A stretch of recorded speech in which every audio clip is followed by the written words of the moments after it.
Keselowski really got blindsided. He didn't see this coming at all. You see this 42 car gets sideways, gets into the right rear quarter panel, and then this 88 car just slams the wall, went up in the air. Guys, I don't know if I've seen a harder wreck before going into turn one of my life. Thing on fire. Again, the soft wall that NASCAR's got at most all these racetracks really held up, and it was a great thing. And we saw Brad get out of the car. That's great. And boy, I'll tell you what, that reminds me of some bad accidents we've seen in this sport in the past. But thank gosh the kid walked away. Terrible impact. It gives you a sense of how fast these cars are going. Entering this corner right here, you see that car just hit the wall, get up in the air. These cars are going over 200 miles an hour getting into that corner. Actually danced on the hood of the 42 cars, what kept it up in the air, and Keselowski's car was along that right rear tire, along the soft wall, that safer barrier, then came back down to rest there.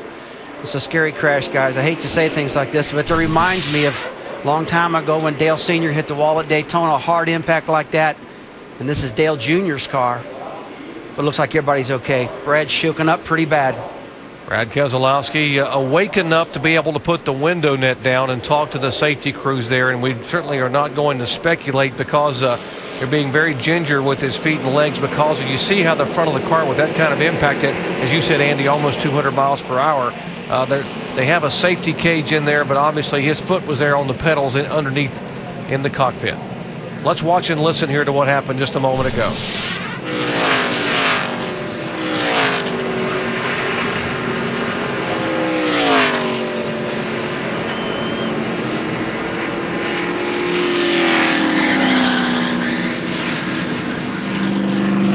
Guys, let me remind you again, that was the fastest part of the racetrack going into turn one, close to 200 miles per hour, head on into the wall. And the kid gets out of the car and walks away. 23-year-old Brad Keselowski coming off his career best finish just a week ago at Bristol, Tennessee, when he drove from the middle of the pack all the way to get a 7th place finish. So excited, so high on the opportunity here that he had driving for Dale Earnhardt Jr. Jerry, I don't want to speculate, but he's definitely in pain. He can tell that something's hurting him. And he hit. It's hard to believe a man can walk away from impact like that. He looks like he's favored one of his legs. Maybe something, who knows. I mean, you got that kind of damage right there on that left front. It's right where the driver's legs and all that is, and you see the damage there. So could have just banged his legs against some of the pedals or the steering column. And they just want to make sure they take good care of him until they get him to the care center. Definitely, maybe a big bruise or something like that, because an impact like can definitely hurt your leg and not break your leg, Jock. Kevin Moss, you saw a moment ago, had the red flag out. The cars have been stopped on the racetrack. We will get you an update as soon as we can on Brad Keselowski. Again, a violent impact here that has produced a caution for the second time tonight. This coming out on lap 67 in turn one. 42 car up underneath the 88 of Keselowski, comes down off the barrier and comes to rest. Back. Here's the incident. Now watch the speed here in the 88 car. Watch as they go into corner over 185 miles an hour. You see over 100, almost 190 miles an hour. Gets blindsided by this 42 car.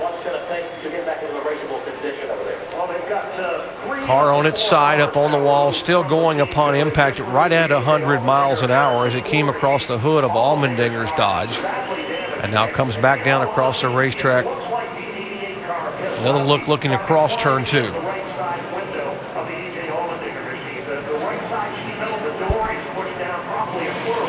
You can see just how little impact it takes. These cars just barely touch to get in that corner. And then when they start losing control, then you have these kinds of things can happen at these kind of speeds. Think hitting that wall when it was concrete, though. I mean, this soft wall.